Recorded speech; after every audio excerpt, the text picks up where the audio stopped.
기존에 개시결정, 인가결정 받았던 그 사건이 월 변제금이 내 능력에 비해서 너무 많이 나와가지고 도저히 낼 수 없는 상황이어서 폐지된 분들이 있단 말이에요. 그런 경우는 사실 사건을 살리기보다는 그냥 재신청을 하는 게 더 나은 선택일 수는 있겠죠.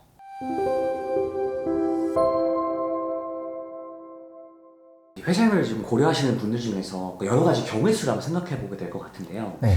재신청이라는 걸 좀 들어봤는데 네. 개인생 재신청하는 상황은 언제 좀 발생을 하나요?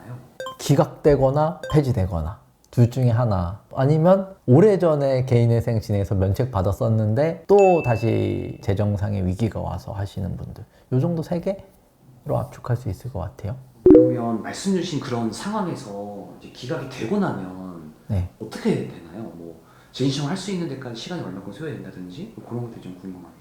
어떤 이유로 기각됐느냐에 따라서 사실 좀 달라질 것 같은데, 제일 흔한 사례가 사무실 잘못 골라가지고 사무실에서 사건을 방치해버려가지고 법원의 보전공고에 제대로 대응을 안 해서, 법원은 그러면은 신청을 했으면 우리가 요청하는 서류들을 내서 설명을 해야 될 거 아니야, 기다리잖아요 법원이. 근데 이 사람이 자료 설명도 없고 아무런 액션도 없으면은 법원 입장에서는 신청이 불성실하다라고 해서 이제 사건을 기각해버리거든요.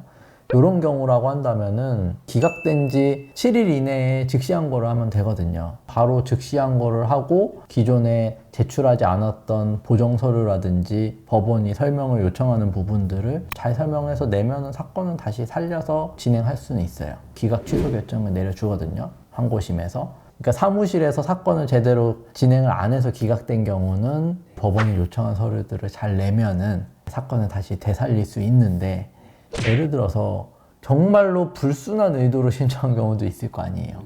최근에 뭐 한두 달 내에 돈 다 빌려놓고 사용처를 물어봤더니 안 밝히거나, 아니면 뭐 친한 사람한테 줘버리거나 빼돌려놨다, 이런 게 밝혀지는 경우에는 그것도 마찬가지로 신청이 불성실하거나 뭐 이제 개인회생 절차를 남용하는 걸로 기각될 수 있는데, 이런 경우라면은 당분간은 뭐 어차피 개인회생 진행이 불가능하겠죠. 근데 이런 케이스로 기각되는 경우들은 실질적으로 실무상은 진짜 거의 없다. 0.001%도 안 된다라고 생각이 들고, 그런 경우는 대부분의 사무실에서 이런 케이스는 지금 당장 못 한다라고 아마 안내를 드릴 겁니다. 그런 경우들이 있고, 아니면은 개인회생 진행하다가 뭐 개시나 인가결정까지 받았어요. 그랬는데 뭐 돈을 못 내는 경우겠죠, 중간에. 그런 경우는 이제 사건이 폐지됩니다. 그러니까 아까는 기각이었고 지금은 폐지잖아요. 폐지된 경우에는 법원이 폐지 사실을 공고하게 되어 있는데, 공고일로부터 14일 이내에 또 즉시항고는 할 수는 있어요. 기존의 미납금이 얼마 되지 않는다, 그리고 요거를 좀 마련할 가능성이 있다라고 하면은 미납금을 법원에 다 납부하면서 즉시항고를 하면은 법원이 다시 사건을 살려주니까 그렇게 살릴 수도 있고. 근데 기존에 개시결정, 인가결정 받았던 그 사건이 월 변제금이 내 능력에 비해서 너무 많이 나와가지고 도저히 낼 수 없는 상황이어서 폐지된 분들이 있단 말이에요.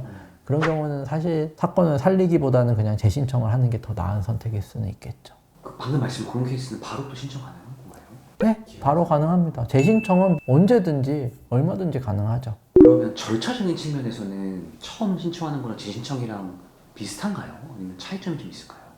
이것도 케이스 바이 케이스긴 한데, 자료를 제대로 안 내가지고 기각되고 다시 재신청하는 거다 라면은 절차적인 차이점은 뭐 크게 없다라고 봐도 될 것 같고, 과거에 변제금을 너무 높게 받아가지고 돈을 납부를 못 해가지고 폐지된 거는 지금 소득에 맞춰가지고 이제 뭐 변제금을 낮추거나 이제 이래야 되잖아요. 그러면은 그거에 대한 합당한 사유들을 소명해야 되는 부분들이 좀 더 플러스 될 수는 있겠죠.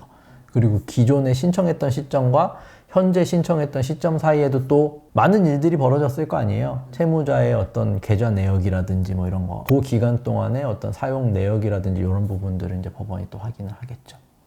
재신청을 할 경우에 다른 사무실 변호사 선임하는 게 좀 의미가 좀 있을까요?